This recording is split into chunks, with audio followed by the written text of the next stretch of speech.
नमस्ते प्यारे बच्चों। तो पिछली वीडियो में हम क्या देख रहे थे? पिछली वीडियो में हम यूक्लिड डिवीजन लेमा पर आधारित प्रश्नों को देख रहे थे। उनमें हमने यूक्लिड डिवीजन लेमा से संबंधित जितने भी प्रश्न थे सभी प्रश्नों को अच्छे से पढ़ा है। तो यहाँ देखिए इस प्रश्न को, इसमें है कि यूक्लिड विभाजन प्रमेयिका का प्रयोग करके, जो हमने यूक्लिड विभाजन प्रमेयिका सीखी है उसका हमें उपयोग करना है। तो हमने वहाँ पर किसी भी पूर्णांक में किसी भी संख्या से भाग दिया, किसी पूर्णांक से भाग दिया, तो वहाँ जो जो टर्में बनती थी उनका हमें क्या करना है, इसमें प्रयोग करना है। तो यहाँ लिखा कि यूक्लिड विभाजन प्रमेयिका का प्रयोग करके दर्शाइए कि किसी धनात्मक पूर्णांक का घन 9m 9m+1 या 9m+8 के रूप का होता है। अब हम यहाँ देखकर सीधे नहीं कह सकते हैं कि ये जो है ऐसा प्रश्न है तो यूक्लिड विभाजन प्रमेयिका का है, नहीं। यहाँ लिखा ही है भाई कि यूक्लिड विभाजन प्रमेयिका का प्रयोग ही करना है जो आपने पढ़ा है। तो फिर आप दर्शाइए या दिखाइए कि सिद्ध कीजिए कि ये इस रूप का भी होता है। ये हमें क्या करना है, इसका हमें प्रयोग करके यहाँ सिद्ध करना है। तो अब देखिए हमने देखा है कि यूक्लिड विभाजन प्रमेयिका में यदि हमने देखा कि हम किसी पूर्णांक को, कोई धनात्मक पूर्णांक हम ले लेते थे और इस धनात्मक पूर्णांक में हम मान लीजिए किसी भी पूर्णांक मान लीजिए 2 से भाग देते थे। यदि हम 2 से भाग देते थे तो हमारी यहाँ पर टर्में किस प्रकार से हो जाती थी, 2q+1। ये हमें 2 केस यहाँ पे मिल जाते थे। तो इन 2 रूपों में हम उनको प्रदर्शित कर सकते थे। अब यदि मान लीजिए हम किसी पूर्णांक में किसका भाग दें, यहीं पे 3 का भाग देते हैं तो हमारे यहाँ पे टर्में क्या बनती हैं, 3q+1 या 3q+2 इसके रूप में ये जो है यहाँ पे प्रदर्शित होती है। इसी प्रकार से यदि हम 4 का भाग देते थे तो हमें यहाँ पे 4q+1 4q+2 और 4q+3 के फॉर्म में यह जो है प्रदर्शित होती थी। तो इसी प्रकार से हम आगे की ढेर सारी जो है टर्में यहाँ पे प्रदर्शित किसका, यूक्लिड विभाजन प्रमेयिका का प्रयोग करके प्राप्त करते थे, ठीक है ना। अब हमें देखना ये है, ये कह रहे हैं कि यदि हम किसी धनात्मक पूर्णांक का घन करें और घन करें तो इस प्रकार से 9m यानी 9 के गुणांक में बाहर आ जाना चाहिए। तो अब देखिए यहाँ पे हम यदि पहली टर्म को लेते हैं तो यहाँ देखो यदि हम इसका क्या करें, इसका हम घन करें, 2 का घन क्या होता है, 2 दूनी 4 दूनी 8 होता है। तो इसमें देखिए 8 के गुणांक आ रहे, नहीं आ रहे हैं। इसी प्रकार आगे चेक करके देखिए, ये यहाँ पे 9 है, 9 3 है, सॉरी ये 3 है, तो 3 का घन कीजिए कितना हो जाएगा, 3 त्रिका 9 9 3 27। तो यहाँ देखिए यहाँ 9 का इसमें गुणांक है और 9 को हम यहाँ से बाहर यानी कॉमन ले सकते हैं और बाकी टर्म हमारे m के रूप में प्रदर्शित हो सकती है। तो यहाँ देखो एक तो 3 आ गई, इसके बाद 4 4 चौको 16 चौको 64 आएंगे। 64 में किसी प्रकार से 9 का गुणांक नहीं रहता है इसमें, तो ये नहीं ले सकते हम। इसी प्रकार से हम आगे देखें तो और भी हमें टर्में मिलेंगी 3 के अलावा। जैसे मान लीजिए हम देखते हैं कि कौन सी हो जाएगी, 6 दूनी 12 6 थी 18 माना, तो हमारी यहाँ 6 की टर्म भी आ जाएगी जिसमें 9 का नहीं 6 हाँ आ जाएगी, ठीक है ना। तो वो 6 वाली भी आ जाएगी और इसके बाद 9 वाली आ जाएगी। इसके बाद हम और देखें तो हमें यहाँ पे 18 वाली टर्में, यानी यहाँ पे 9 के गुणांक की ढेर सारी टर्में मिल सकती हैं, लेकिन हमें अपनी सहूलियत के लिए किसको लेना है। तो अब देखिए जो हमारी यहाँ पे जैसे मान लीजिए आगे जो यहाँ इसकी टर्में मिलेगी, 6q वाली टर्में मिलेगी, कौन सी 6q है ना। तो इस प्रकार से इसकी यहाँ पे 6 टर्में मिलेंगी। यदि हम 9 वाली टर्मों को देखते हैं तो 9 वाली भी कौन कौन सी मिल जाएंगी, 9 की यहाँ पे 9 टर्में होंगी, है ना। तो यहाँ पे आ जाएगा हमारा क्या आएगा, 9q+8 लास्ट टर्म यहाँ पे ये आ जाएगी यदि 9 की लेते हैं तो। अब देखिए यहाँ पे हमारे ढेर सारे केस बन जाते हैं। तो इन सभी केसों को क्या करना होगा, हमें हल करके दिखाना होगा कि ये सभी जो है 9m 9m+1 और 9m+8 के रूप की होती हैं। तो अब इससे अच्छा ये है कि इसमें देखिए जो 3 है यहाँ पे 3q है, यदि हम इसका घन करते हैं तो ये 9m3+1 के रूप में टूट जाती है। तो अब यहाँ हम क्या है, यहाँ पे हमें कितने केस लेना पड़ेंगे, 1 2 3 केस लेना पड़ेंगे और 3 में ही हमारा सवाल क्या होना चाहिए, सिद्ध होना चाहिए। तो हम किसको लेंगे, हम अपनी सहूलियत के लिए इसी सबसे छोटे वाले को ले लेते हैं, ठीक है। तो अब देखिए यहाँ पे आगे हम इसको अब हल करते हैं। तो यहाँ देखें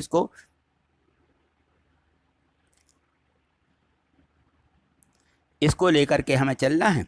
ठीक है, अब हमारा यहाँ पे यह निश्चित हो गया कि हमें इस वाली टर्म को लेकर के चलना है, बाकी दूसरी और आगे वाली जो हैं यदि हम उनको लेते हैं तो सवाल बहुत लंबा हो जाएगा। उनको ले तो सकते हैं लेकिन जो सबसे ये है कम वाली है उसे हमें ले लेना है। तो यहाँ देखिए हम लिखेंगे हल, ठीक है, ये हमने लिखा यहाँ पे हल लिख दिया। हल लिख करके अब हम लिखेंगे कि माना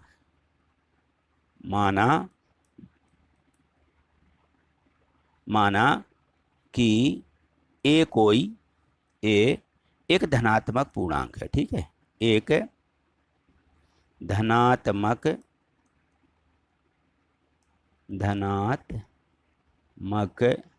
पूर्णांक है,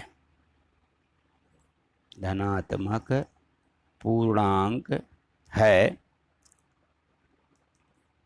पूर्णांक है, तब यदि हम एक धनात्मक पूर्णांक ले लेंगे तो ये क्या हो जाएगी, तब यह किस में बदल जाएगी, यह होगी हमारी 3q प्लस 1 या 3q प्लस 2 के रूप में लिखा जा सकता है।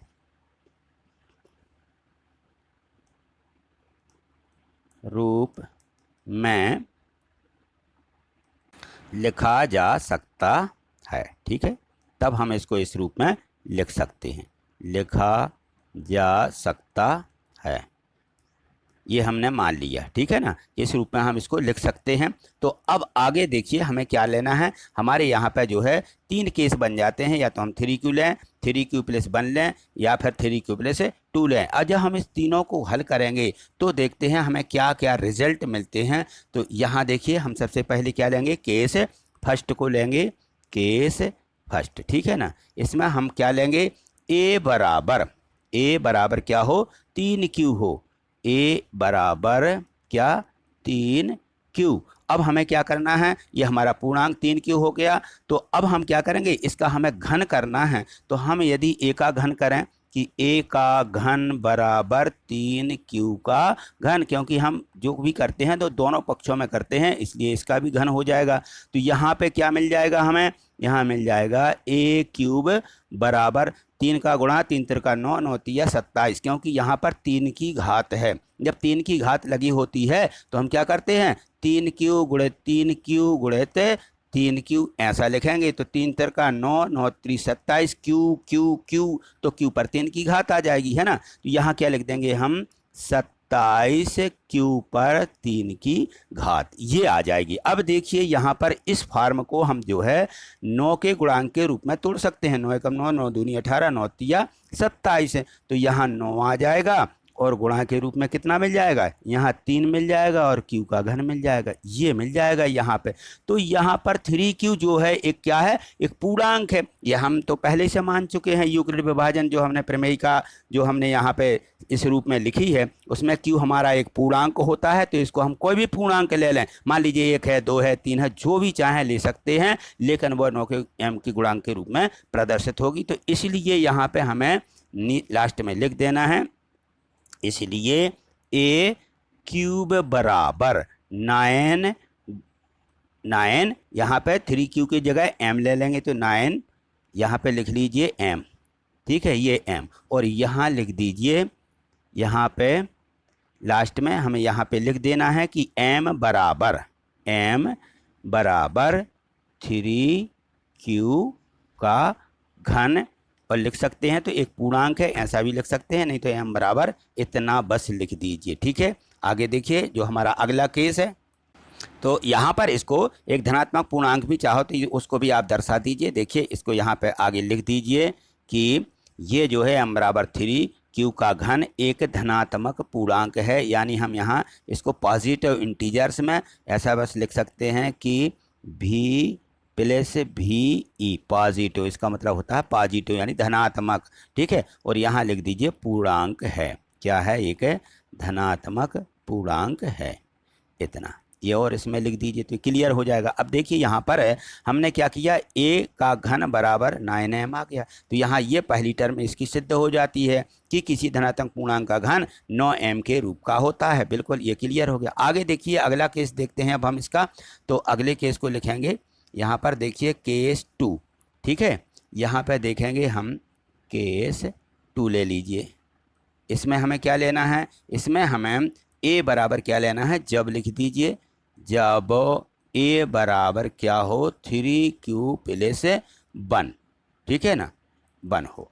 तो अब यहाँ दोनों पक्षों का हम घन करेंगे, क्या आ जाएगा, ए बराबर आ जाएगा ए घन बराबर 3q प्लस 1 का घन आएगा, ठीक है ना। ये अब यहाँ तो सीधा था भाई कि हमने यहाँ 3q का घन किया, 3 बार गुणा किया, लेकिन यहाँ पे क्या है 3q प्लस 1 है, तो 3q प्लस 1 का यदि घन है तो इसका क्या होता है, एक सूत्र होता है, एक सर्वसमीका होती है, वो सर्वसमीका हमें यदि याद है तो उसका आपको उपयोग करना है यहाँ पर। तो यहाँ देखिए हम लिख रहे हैं उसको, तो उसको जरूर आप याद करिए और उसका यहाँ पर उपयोग करिएगा। देखिए यहाँ पे वो सर्वसमीका क्या है, सर्वसमीका है कि यदि a प्लस बी का घन बराबर क्या होता है, a प्लस बी का घन बराबर होता है a का घन धन 3a वर्ग b धन 3ab वर्ग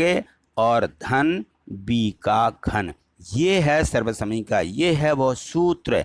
तो हमें इसको जो है इस रूप में लिखना पड़ेगा। तो यहाँ देखिए अब हम इसको इस रूप में लिखेंगे, इसके फॉर्म में लिखेंगे, तोड़ेंगे इसको। तो यहाँ देखो हमें यहाँ लिखना है, क्या लिखना है, इसको और आगे से लिख लीजिए ताकि वो क्लियर से बन जाए।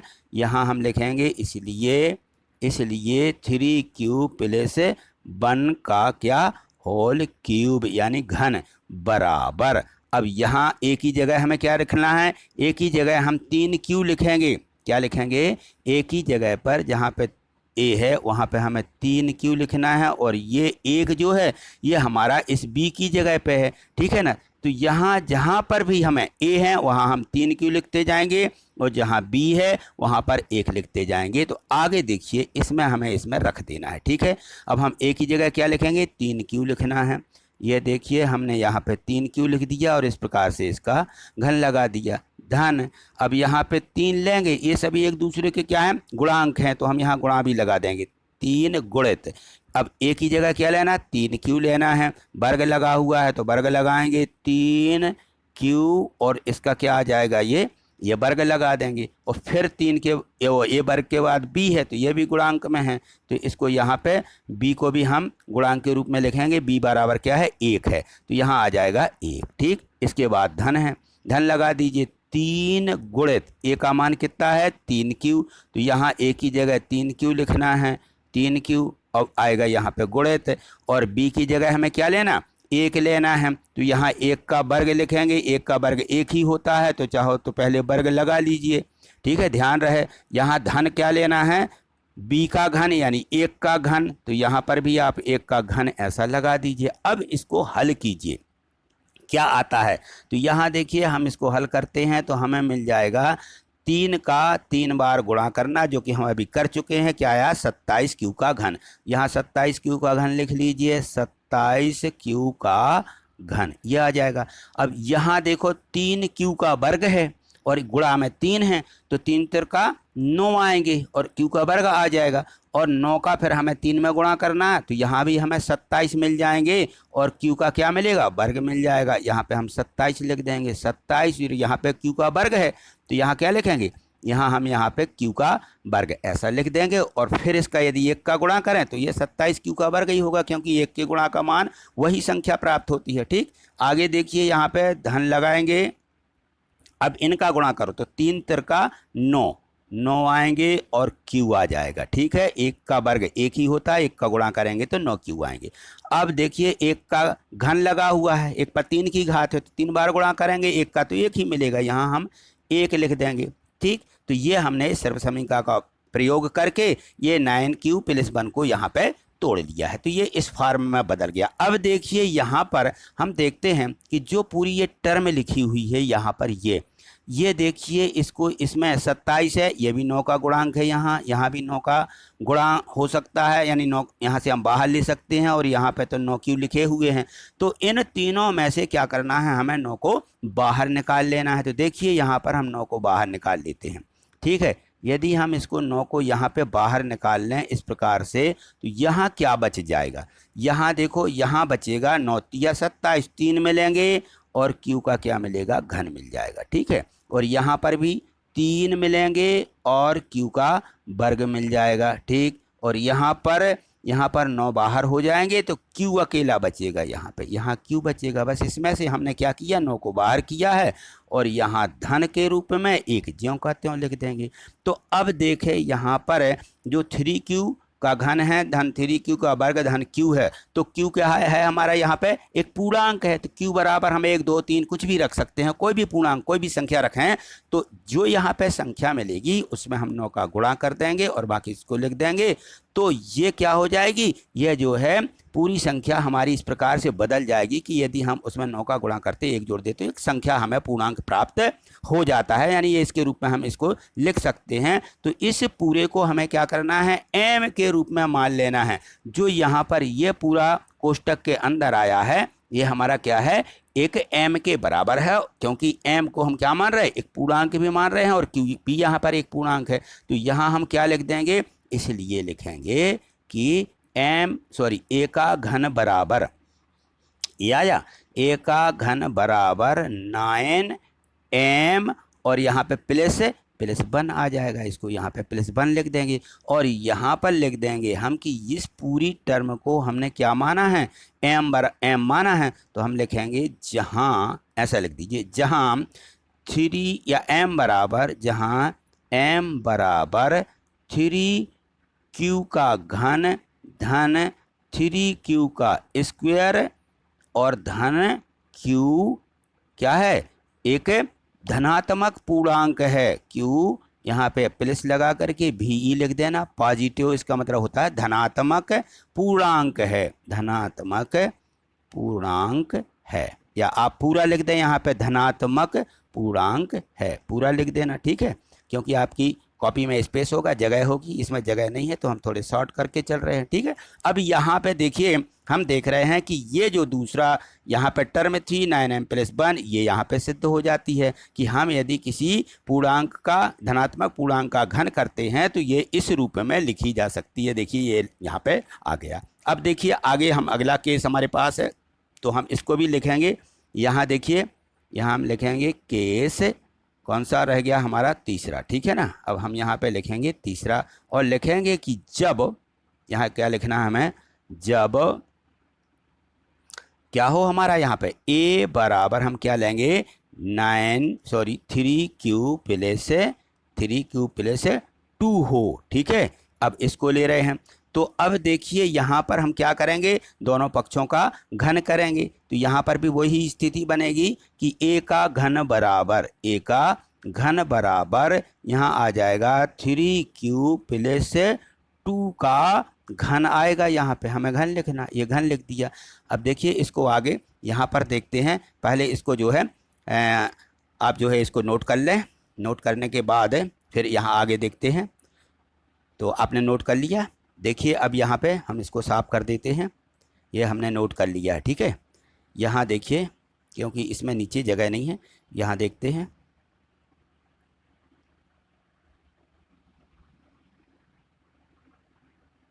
ठीक, अब यहाँ देखिए आगे जो हमें क्या करना है, अब ये क्यूब है, ये 3q + 2 है, तो हमें इसको इस सूत्र का यहाँ भी हमें उपयोग करना है, इसके फॉर्म में हमें इसको भी लिखना है। इसलिए हम यहाँ पे लिखेंगे, इसलिए यहाँ पे आ जाएगा 3q + 2 का घन बराबर। तो ये अब इसी रूप में लिखो, जहाँ पे हमारा क्या है, यहाँ पे a है, वहाँ पे हम क्या मानेंगे, यहाँ पे 3q मानेंगे और b की जगह पे हमें अब 2 रखना है, वहाँ 1 रखा, यहाँ 2 रखेंगे। तो चलिए इसको लिखिए, यहाँ पे यहाँ आ जाएगा हमारा सबसे पहले 3q का घन, 3q का घन। ठीक है, ये लिखेंगे 3q का घन, धन आ जाएगा यहाँ पे 3, ये हमारा इसमें कॉमन है ही, तो यहाँ हम लिखेंगे 3 गुणित माने 3 गुणित, आगे चलिए क्या हो जाएगा 3 गुणित 3q का वर्ग, 3q का वर्ग आएगा यहाँ पे। अब यहाँ देखिए गुणा के रूप में हमें क्या लिखना है, यहाँ पे हमारा 1 था, अब यहाँ 2 है, तो हम यहाँ क्या लिख देंगे, यहाँ 2 लिखेंगे, ठीक है, और आगे लगाएंगे यहाँ पे धन, ठीक है। इसको आगे साफ कर देते हैं क्योंकि ये हमने इसको नोट कर लिया है। तो अब देखिए यहाँ पे हम इसको आगे जो है साफ कर लेते हैं क्योंकि यहाँ हमें पूरा इसको लिखना है, ठीक है। ये देखो, तो अब देखिए ये यहाँ पे हमारा ये आ जाएगा धन, और यहाँ लिखेंगे हम 3 माने 3 गुणित, यहाँ पे हमारा क्या आ जाएगा, अब यहाँ पे 3Q आ जाएगा, ठीक, 3Q। और गुणा के रूप में अब हम यहाँ पे क्या लिखेंगे, गुणा के रूप में हमारा यहाँ पे 2 है, तो हम 2 का क्या लिखेंगे, वर्ग लिखेंगे, 2 का वर्ग। और यहाँ धन 2 का घन, ये हमारा पूरा इस सूत्र के रूप में लिख गया है। अब हमें इसको क्या करना है, यहाँ हमें इसको हल करना है, ठीक है। तो यहाँ इसको हल करिए, तो बराबर में हम लिखेंगे, बराबर क्या आ जाएगा, यहाँ पे 27 ही मिलेगा, 3 त्रिका 9 27, 27 Q का यहाँ पे घन आ जाएगा, 27 Q का घन। और यहाँ तोड़िए तो यहाँ 9 त्रिया 27 हो जाएंगे, और 27 में 2 का गुणा करना है, तो 27 दूनी 54 होते हैं, तो यहाँ पर आ जाएगा 54 Q का वर्ग, ये मिल जाएगा। अब यहाँ चलिए आगे धन, 3 त्रिका 9, और यहाँ पे 2 का वर्ग है, तो 2 दूनी 4, तो 9 का 4 में गुणा करो तो कितना आ जाएगा, 9 चौको 36, यहाँ 36 मिल जाएंगे और Q मिल जाएंगे, ठीक। अब यहाँ है 2 का घन, तो 2 का 3 बार गुणा करना है, 2 गुणे 2 गुणे 2, तो 2 दूनी 4 दूनी 8 मिलेंगे हमें, यहाँ पे क्या मिल जाएंगे, यहाँ पे ये 8 मिल रहे हैं, ठीक है। अब देखिए यहाँ पर जो पूरी टर्म दी गई है इसको देखिए ध्यान से, यहाँ भी 9 का गुणांक, यहाँ भी 9, यहाँ भी 9, ठीक है ना। तो यहाँ 9 को हम क्या करेंगे, बाहर लिख सकते हैं। इसमें जो है यदि हम 9 का भाग दें ना यहाँ पे, तो 9 का भाग चला जाएगा, 9 का भाग यहाँ 54 में चला जाएगा, 9 का भाग 36 में चला जाएगा, 8 में नहीं जाएगा, तो 8 को छोड़ देंगे। तो इनमें से हम क्या करेंगे, 9 को बाहर ले लेंगे, कॉमन ले लेंगे, ठीक है। तो यहाँ देखिए, यहाँ जैसे ही हम इसको 9 को बाहर निकाल लेते हैं, तो यहाँ 9 तिया 27 यानी 3Q आ जाएगा, Q का क्यूब हो जाएगा, है ना, यानी 3Q का घन। और यहाँ पर 6 आ जाएगा, 9 6 54, 6Q का वर्ग आ जाएगा यहाँ पर। और यहाँ 9 चौके 36 यानी 4 बचेंगे, और Q बचेगा यहाँ पे, ये बस हमने यहाँ से 9 निकाल लिया, और धन यहाँ से नहीं निकल रहा, तो इसको सीधा 8 लिख देते हैं। तो अब देखो यहाँ 9 गुणित इसके रूप में जो एक टर्म आ जाती है, इसको हम क्या मानेंगे, यहाँ पे हम क्या मान लेंगे, इसको m मानेंगे। क्यों, क्योंकि ये जो है Q हमारा एक क्या होता है, धनात्मक पूर्णांक होता है। तो यहाँ हम 1 2 3 कुछ भी रख के जो संख्या आएगी उसका 9 में गुणा कर सकते हैं, तो वो 9 के गुणांक के रूप में होगी ही। तो यहाँ देखिए, अब देखो यहाँ पे जब हम इसको m लिखेंगे, यहाँ हम लिख देंगे कि a का घन बराबर 9m, और क्या बच गया यहाँ पे, 8 बच गया, तो इसको हम 8 लिख देंगे। और यहाँ लिख देंगे कि जहाँ पे क्या माना हमने, यहाँ लिखेंगे जहाँ m बराबर क्या माना है, ये पूरा टर्म इसको लिख देना है कि जहाँ पर ये जो है 3Q का घन और धन 6Q का स्क्वायर यानी वर्ग, और यहाँ पर 4Q एक क्या है, धनात्मक पूर्णांक है, यहाँ पे जगह है तो हम ऐसा पूरा लिख देंगे, इसको धनात्मक पूर्णांक क्या लिखेंगे, धनात्मक पूर्णांक है, ये हमें यहाँ पे इसको लिख देना है। तो अब देखेंगे हम जो हमारे तीनों केस थे, तो तीनों केसों में इसमें हमें क्या प्राप्त हुआ था, यहाँ हमें प्राप्त हो गया था कि a का घन बराबर ये जो है 9m + 1 के रूप में, ये केस सेकंड में आ गया। केस थर्ड में आ गया कि 9m + 8। तो यहाँ देखिए ये तीनों टर्में जो थी यहाँ पे ये क्या हो गई हैं, ये सिद्ध हो गई हैं। तो इस प्रकार से हमें इसको लिखना है, और लास्ट में हमें क्या लिख देना है, तो देखिए हम यहाँ पे नीचे हमें इतना और लिख देना है। तो यहाँ थोड़े से हम इसको साफ कर लेते हैं, ये इतना आपने नोट कर लिया होगा, नोट कर लीजिए। और यहाँ नीचे देखिए, अब हम यहाँ नीचे लिख देते हैं, ठीक है।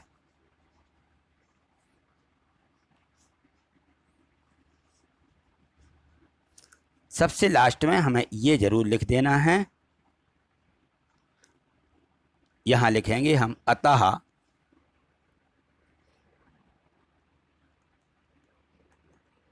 अतः कोई भी धनात्मक पूर्णांक का घन, ऐसा लिखिए, अतः कोई भी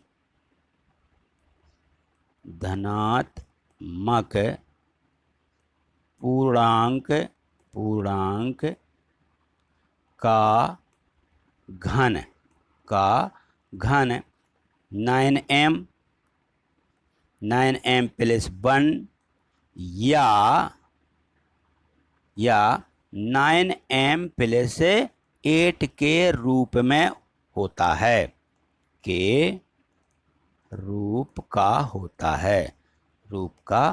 होता है। बस ये हमारा पूरा प्रश्न क्या हो गया, हल हो गया, सिद्ध हो गया। तो ये हमें इतना जरूर इसमें लिख देना है। तो अब मैं समझता हूं कि आपको इस सवाल में कहीं पर कोई डाउट नहीं रहा होगा। और यदि मान लीजिए आपको कोई डाउट लगता है कि हमें यहाँ समझ में नहीं आया, यहाँ पे हम कैसे करते हैं, तो आप जो है कमेंट्स करके ज़रूर बताइएगा। और यदि आपने इस चैनल को सब्सक्राइब नहीं किया है तो इस चैनल को सब्सक्राइब करके इस वीडियो को जो है लाइक कर दीजिए। थैंक यू, धन्यवाद।